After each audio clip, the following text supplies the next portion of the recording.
This is All India Radio. Please stand by for our next program.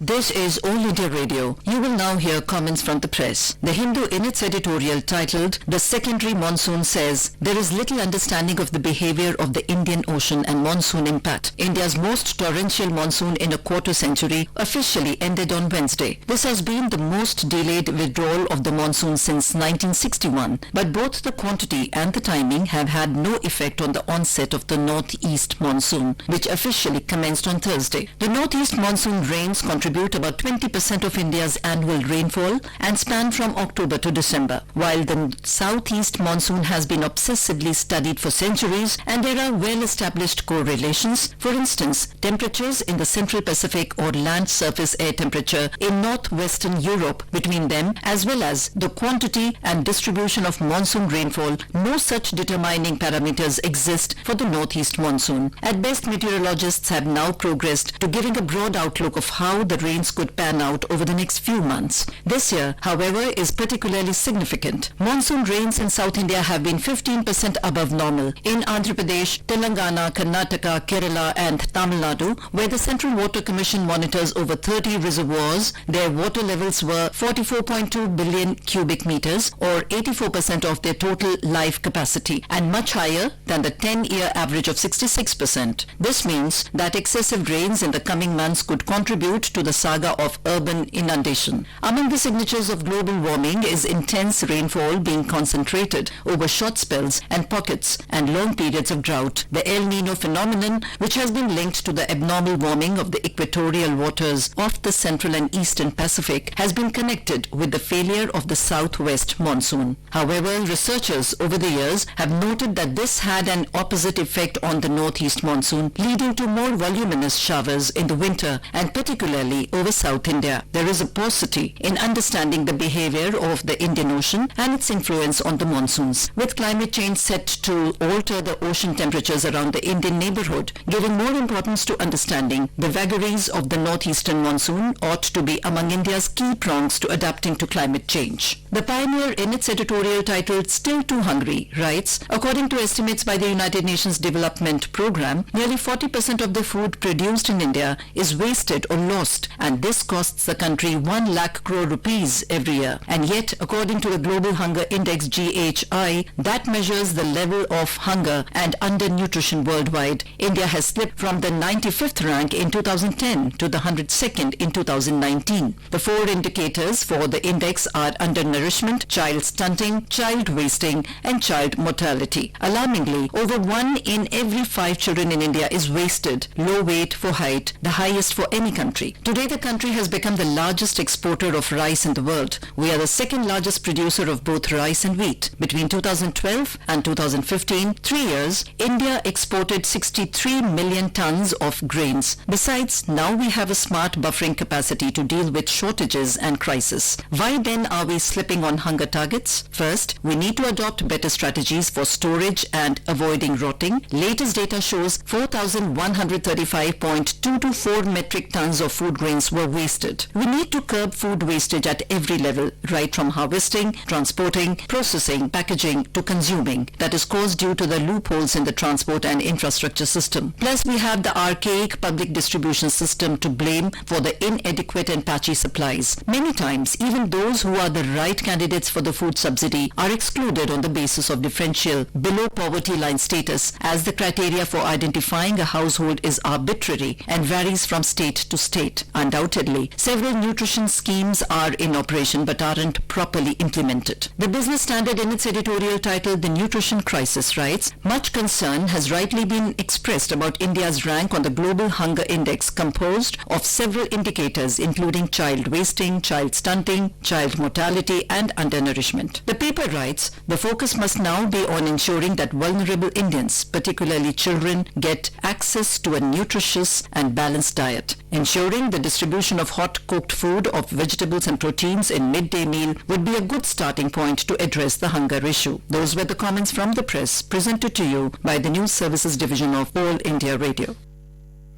This broadcast came to you from the daily station of All India Radio. And now we have for you the program summary for today and tomorrow on Rajdhani channel and in the Press channel.